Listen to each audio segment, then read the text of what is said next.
नमस्कार. नमस्कार.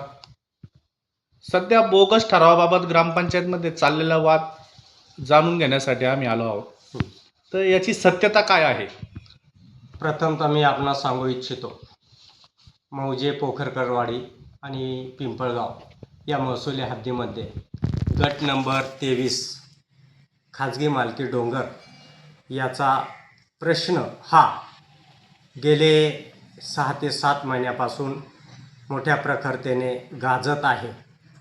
यामागचं मूळ उद्देश असा आहे की त्या ठिकाणी अनेक व्यावसायिक येऊन गेले, त्या खाजगी डोंगराच्या खरेदी झाल्या, परंतु त्यांना त्या ठिकाणी गौण खनिज उत्खनन करता आलं नाही. आणि आत्ताचा जो प्रकार घडला तो असा की गौण खनिज उत्खननाबाबत व नवीन क्रेशर खाणकाम व्यवसाय चालू करण्याबाबत त्या ठिकाणी अर्ज दाखल झाले. अर्ज दाखल झाले असता पहिला जो अर्ज आला तो ऐनवेळच्या विषयात आला आणि त्यामध्ये मी आपणास खास सांगू इच्छितो की 3/12/2025ची मुक्तादेवी मंदिरामध्ये जी विशेष ग्रामसभा झाली त्यामध्ये ऐनवेळच्या विषयात एक अर्ज वाचून दाखवला गेला की गौण खनिज उत्खननाबाबत क्रेशर नवीन टाकण्याबाबत परवाना मिळावा. बरं, तो अर्ज असा होता की संबंधित गट नंबर 23च्या मालकीशी त्या अर्जदाराचा काही एक संबंध नव्हता. ना त्याचा सातबारावर नाव आहे ना काही हक्कदार आहे. परंतु तो अर्ज ह्या ग्रामपंचायतीने चर्चेला घेतला. त्यानंतर पुन्हा काय परिस्थिती झाली की जे मूळ खरेदीदार आहेत, काळे म्हणून आहेत घोडेगावचे, त्यांनी माझी समक्ष भेट घेतली आणि त्यांनी मला सत्यता सर्व काही सांगितलं की आम्ही खरेदीदार आहोत, आम्ही व्यवसायासाठी या ठिकाणी आलेलो आहोत, आम्हाला सहकार्य करा अशी त्यांनी माझ्याकडे विनंती केली. त्यांनी मला त्यांचा पूर्णपणे प्लॅन दाखवला की आम्ही या ठिकाणी गौण खनिज उत्खनन कसं करणार आहोत, नवीन स्टोन क्रेशर कसा टाकणार आहोत. मला त्यांनी त्यांच्या मोबाईलमध्ये पूर्णतः प्लॅन दाखवला. मी सगळी त्यांची भूमिका समजून घेतली आणि एक या पिंपळगावचा जबाबदार व्यक्ती म्हणून महात्मा गांधी तंटामुक्त गाव समितीचा विद्यमान अध्यक्ष या नात्यानं मी समाजाची भूमिका त्यांना व्यवस्थित समजून सांगितली की ठीक आहे, तुम्ही व्यावसायिक आहात, तुम्ही व्यवसाय करण्यासाठी आमच्या गावात आलात हे मान्य आहे, परंतु तुमच्या त्या डोंगर खनिज उत्खननामुळं ह्या ठिकाणी आमच्या गावाला त्या डोंगरालगत असणारे आमचे आदिवासी ठाकर आणि कोळी समाजाची वस्ती आहे, शेतशिवार आहे, छोटमोठे आपले कुटीर उद्योग आहेत आणि हे सर्व उद्ध्वस्त होणार आहे. बरं, आमची गावची भौगोलिकता अशी आहे की पूर्व पश्चिम आणि दक्षिण उत्तर हे खोरं आहे. ह्या खोऱ्यामध्ये आमचा आदिवासी समाज हा कमीत कमी 60 ते 65% आहे आणि त्यांना जमीन जर पाहिली तर एक अल्प जमीन आहे, काही गुंठ्यांमध्ये जमीन आहे. मग जर त्यांच्या उत्खननामुळं तो डोंगर जर पाहिला तर माझ्या माहितीनं अंदाजे 1.5 ते 2 किलोमीटरचा डोंगर व्यापलेला आहे उत्खननाचा आणि टप्प्याटप्प्याने ते एक उत्खनन चालू झालं की दुसरा, तिसरा, चौथा असं होणार आहे. सर्वात महत्त्वाची बाब अशी आहे की माझा आदिवासी ठाकर समाज, कोळी समाजाची घरं त्या डोंगरालगत लागून आहे आणि जर ते उत्खनन चालू झालं तर त्याचा पूर्ण प्रदूषणाचा विळखा त्या आमच्या गरीब शेतकऱ्यांच्या जमिनीला बसणार आहे, ती नापीक होणार आहे. काही मीटर अंतरावर आमचं माध्यमिक विद्यालय आहे, त्या ठिकाणी आमच्या गावचे वाडी वस्तीची सर्व विद्यार्थी शिक्षण घेतात, त्यांच्या आरोग्याचा धोका आहे.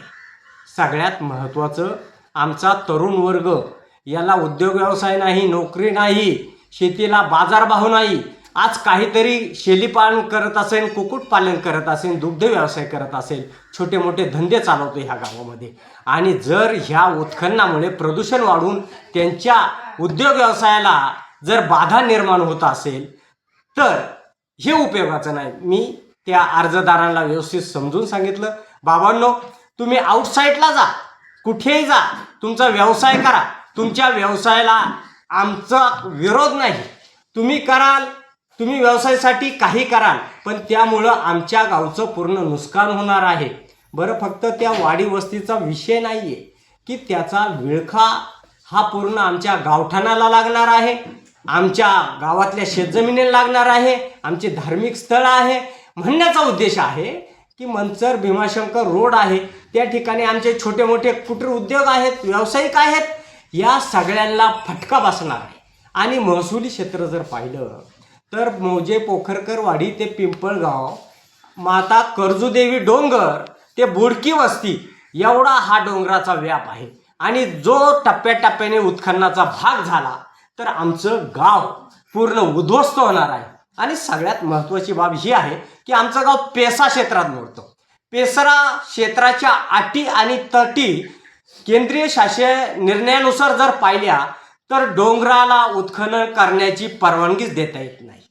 मग माझा प्रश्न असा आहे की ज्यांच्या नावे प्रॉपर्टी नाही त्यांच्या नावे अर्ज चालवला जातो.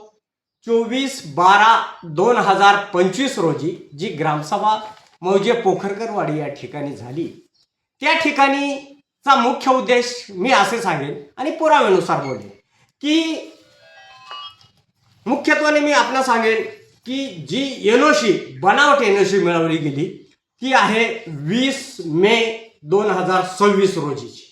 माननीय जिल्हाधिकारी आणि खाणकाम जिल्हा उपजिल्हाधिकारी यांच्या सहीनं ही एनओसी या ठिकाणी मिळवली गेली. त्यामध्ये 48 नंबरला संबंधित अर्जदार यांच्या नावे मंजुरी प्राप्त आहे. शेवट जर तुम्ही पाहिला एनओसीचा,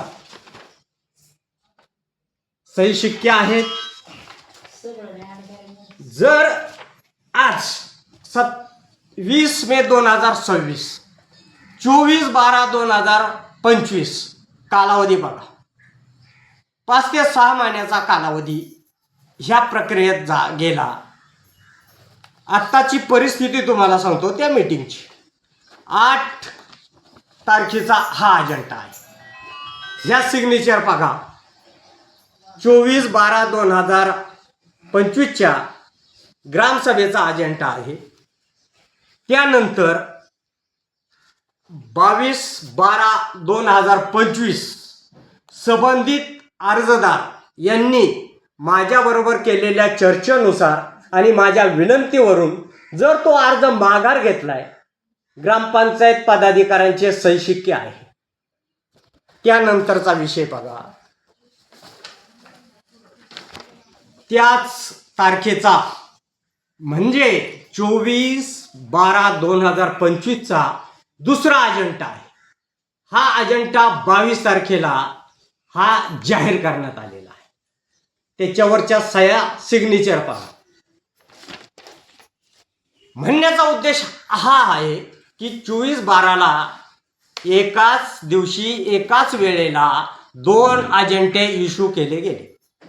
एक 8/12/2025 आणि दुसरा 22/12/2025. मग मला सांगा, ठिकाणं वेगळी दाखवली गेली. एक मोठी दगड म्हणजे साधारण 1 किलोमीटरचं अंतर आणि दुसरा हनुमानराया मंदिर. मीटिंग घेतली जाती पहिल्या अजेंड्यावर. दुसरा अजेंडा मीटिंगच्या 2 दिवस आधी जाहीर केला जातो. त्या ठिकाणचा अजेंडा रद्द झाला किंवा ग्रामस्थांना समज दिली अशातला प्रकार मुळीच घडला नाही. मी मान्य केलं तुमची चूक झाली, तुम्ही मान्य केलं चूक झाली, परंतु कागदोपत्री दाखवणं गरजेचं आहे. त्यानंतरचा जर अर्जदारांनी 22 तारखेला अर्ज माघार घेतलाय तरी देखील तुम्ही तो विषय अजेंड्यानुसार क्रमांक 4 प्रमाणे तुम्ही चर्चेला घेतला. चर्चेला घेणं चुकीचं असताना देखील त्याच्यावर चर्चा झाली, ठराव संमत झाला, एकमताने ठराव संमत झाला. त्या प्रोसिडिंगला साधारणतः 200-225च्या आसपास सह्या ग्रामस्थांच्या, वस्तीधारकांच्या, शेतकऱ्यांच्या, वाडी वस्तीच्या आहेत. मग मला सांगा, तुमचा जर एकमताने ठराव झालेला असताना देखील तुम्ही संबंधित शेतकरी असेल किंवा तंटामुक्त गाव समिती असेल, आता तंटामुक्त गाव समितीकडे ह्या लगत शेतकऱ्यांनी 13/12/2025 आणि 18/8/2026 असे 2 तक्रार अर्ज दाखल केले. आमची कायदेशीर बाब अशी आहे की आमच्याकडं कुठलाही तक्रार आल्याशिवाय आम्ही त्या विषयात हस्तक्षेप करत नाही, आम्ही त्या विषयात कामकाज करत नाही. एक न्याय प्रक्रिया आहे. महाराष्ट्र शासनाने हा उपक्रम राबवला, त्यानुसार आम्ही पूर्ण आमच्या रेकॉर्डनुसार काम करतो. ही एक न्यायदेवता आहे आणि ही न्यायदेवता चालवत असताना माझ्यासारख्या जबाबदार व्यक्तीवर ही जबाबदारी येते की आपल्याकडे जो तक्रार अर्ज आला त्याचा निपटारा केला पाहिजे. आणि निपटारा करताना जर ठराव एकमताने संमत होतो तर त्या ठरावाची नक्कल देण्यासाठी माझ्यासारख्या तंटामुक्ती अध्यक्षाला 2 वेळा ग्रामपंचायत कार्यालयाशी पत्र व्यवहार करावा लागतो. आणि असा मी 26/12/2025 एक पत्र व्यवहार केला की ह्या पद्धतीनं आपण मला संबंधित ठरावाची नक्कल द्यावी. ग्रामपंचायतने मला 1 महिन्याच्या कालावधीमध्ये दिनांक 20/1/2026 रोजी त्या ठरावाची नक्कल पारित केली. त्याच्यावर तो ठराव चर्चेला झाला, त्याच्याबद्दल अधिक विश्लेषण करत नाही. सर्वात महत्त्वाचा मुद्दा माझा असा आहे की जर ठराव मला देण्यासाठी 2 वेळा मला ग्रामस्थांना घेऊन ग्रामपंचायतमध्ये जावं लागतं, त्यांच्याशी चर्चा करावी लागते की बाबांनो ठराव झालाय, एक 10-15 ओळीचा प्रोसिडिंगनुसार ठरावाची नक्कल मला द्या. त्यांनी त्याला 1 महिना कालावधी लावला आणि त्या महिना कालावधीमध्ये माझा असा एक दाट निष्कर्ष आहे की त्यांनी हा जो बनावट ठराव आहे 24/12/2025 लेटर पॅड आहे, ग्रामविकास अधिकारी आणि सरपंच यांचे सही शिक्के आहेत. हा ठराव संबंधितांना बनवून देण्याचा आटोकाट प्रयत्न केला, हे माझं स्पष्ट मत आहे. त्यानंतर तंटामुक्त गाव समितीने त्यांना सविस्तर निकालपत्रक खुलासा दिला आणि त्या निकालपत्रक खुलास्यामध्ये आम्हा पदाधिकारी सचिव मान्यवरांच्या सिग्नेचर आहेत. सगळ्यात महत्त्वाचा मुद्दा म्हणजे जर ही प्रोसिजर एनओसीला जाते, कलेक्टरांकडे जाते, पेसा क्षेत्र आहे, मग जर याच्यावर लेटर पॅड आहे, प्रोसिडिंगची प्रत आहे, सही शिक्के आहेत, ह्या गोष्टीला कालावधी जर पाहिला तर 5-6 महिन्याचा झाला. आणि कलेक्टर साहेबांनी गौण खनिज उत्खनन विभागाने जर तुम्हाला 20 मेला तो एनओसी मंजूर केली, मग जर 3 महिने झाले, आज 20 तारीख आहे, 3 महिने होतात. माझ्या अंतर्गत माहितीनुसार की यांना ग्रामपंचायतला 1 महिना आधी ही पूर्ण कल्पना होती की त्यांना एनओसी मिळाली आहे, एनओसीच्या नुसार आता बाकीची प्रक्रिया कामकाज केलं पाहिजे. आम्हाला दाट संशय, माझ्यासारखा सतत सामाजिक कामात मग्न असल्यामुळं मी फिरत असतो, परंतु मी अक्षरशः सत्य सांगतो की मी याच्याकडं गांभीर्यानं पाहिलं नाही की जर ठराव झालाय तर ह्या पुढच्या गोष्टी घडणार नाही असं मला वाटत होतं. परंतु काही अंतर्गत गोपनीय बाबी अशा येत होत्या की घोडेगावातून आणि पिंपळगावातून एक जबाबदार प्रतिष्ठित मान्यवरांच्या तोंडून येत होत्या की ठराव त्यांना आणि त्याची एनओसी ही मिळालेली आहे. मग त्याच्यात माझ्यासारखा हा उशिरा त्याच्यात सहभाग झाला, परंतु हा प्रकार उघड जर कोणी केला असेल ना तर त्या ग्रामपंचायतीनंच उघड केला. त्यांचाच एक सदस्य प्रवीण ढमढरे यांनी 2 दिवसापूर्वी जी बाईट दिली आणि त्या बाईटच्या माध्यमातून ती एनओसी प्राप्त झालेल्याचं त्यांनी डिक्लेअर केलं. त्यामध्ये ह्या 2 दिवसातलं वातावरण विस्कळीत झालं. यामध्ये आदिवासी बचाव कृती समितीनं माननीय जिल्हाधिकारी असेल आणि इतर वरिष्ठ कार्यालय असतील, BDO असतील, तहसीलदार असतील, यांच्याकडे विविध अर्ज दाखल केले. त्या अर्जानुसार माननीय कलेक्टर विभागाने, गौण खनिज विभागाने आणि अपर जिल्हाधिकारी यांनी त्या समाजाला एक पत्र जारी केलं की संबंधित असा कुठलाही ठराव आम्ही देणार नाही किंवा याची सखोल चौकशी केली असं संबंधित विभागांना त्यांनी पत्र इश्यू केलं. संबंधित ग्रामपंचायतच्या कामकाजाबाबत आम्ही ज्या परेडमध्ये ठराव मागण्यासाठी जात होतो त्यावेळेस आमच्या संघ काही मान्यवर होते, त्यांना ह्या ग्रामपंचायत पदाधिकारी अधिकारी यांनी अरेरावीची भाषा वापरली. त्यांना सहकार्य करण्याची भूमिका दाखवली नाही. म्हणून त्यांनी प्रतिनिधी माननीय माजी खासदार आदरणीय शिवाजीदादा आढराव पाटील यांच्याकडे रीतसर तक्रार करून सीओ यांच्याकडे याची दखल घ्यावी. सीओनी त्याबाबत एक पत्र इश्यू केलं. ह्या बाबतीत मी असं सांगेन की जिल्हा तथा गौण खनिज विभागाने जो काही आदेश पारित केला 20 मेला, तो पूर्ण बनावट आहे, चुकीचा आहे. त्यामध्ये ग्रामपंचायतीची काय भूमिका आहे मी आज रोजी स्पष्ट करू शकत नाही. ग्रामपंचायतची मागं आपण हे केली, मुलाखत घेतली, बाईट घेतला त्यांचा. त्यावेळेस त्यांच्याकडून सांगण्यात आलं की ही सही आणि शिक्का आमचा नाही आहे, हा बनावट आहे, कुणीतरी दुसऱ्यानेच केलेला आहे, असं त्यांचं म्हणणं आलं. ठीक आहे. मला मी याच्यावर सांगेन की तुम्ही आम्हाला ठराव द्यायला महिना लावता, तुम्ही अनेक बाबी आमच्यापासून लपवता. तुमच्यापर्यंत महिना आधी ही NOC प्राप्त झालेल्याची माहिती आलेली आहे. तुम्ही स्पष्टपणे खोटं बोलताय असा माझा निष्कर्ष आहे. आणि दुसरी महत्त्वाची बाब की सह्या ह्या आमच्या नाही, शिक्के आमचे नाही, लेटरपॅड आमचं नाही. तुम्ही जर असं आज वक्तव्य करताय, हे बेताल वक्तव्य आहे, बेजबाबदारीचं वक्तव्य आहे. कारण जर अर्जदार हे तुमचे जवळचे मित्रत्व आहे आणि मित्रत्व हा मित्रत्वाला पूर्णपणे ज्ञान माहिती देत असतो. तुमच्यापर्यंत ही बाब पहिल्यापासून स्टार्टपर्यंत पूर्ण माहिती आहे, परंतु ती तुम्ही समाजापुढं आणि तुमच्या कार्यकारिणीपुढं लपवली असेल असा एक माझा प्रश्न आहे. दुसरी गोष्ट, जो माणूस गैरवर्तन करतो, चुकीचं काम करतो, तो केव्हाही तंतोतंत सही करणार नाही. हा पहिला मुद्दा समजून घ्या. शिक्के यांचेच आहे, सह्या यांच्याच आहे. आज आपण इतर पत्रांवरून असं निश्चित मी करू शकतो, निष्कर्ष काढू शकतो की ह्या सह्या यांच्या 99.99% सेम आहेत. राहिला तपासाचा भाग, तपास होईल, जे काय याच्यातून निष्पन्न व्हायचं ते होईल. परंतु हे जे झालं हे संगनमताने झालं, एका विचारानं झालं, सदविवेक बुद्धीनं झालं.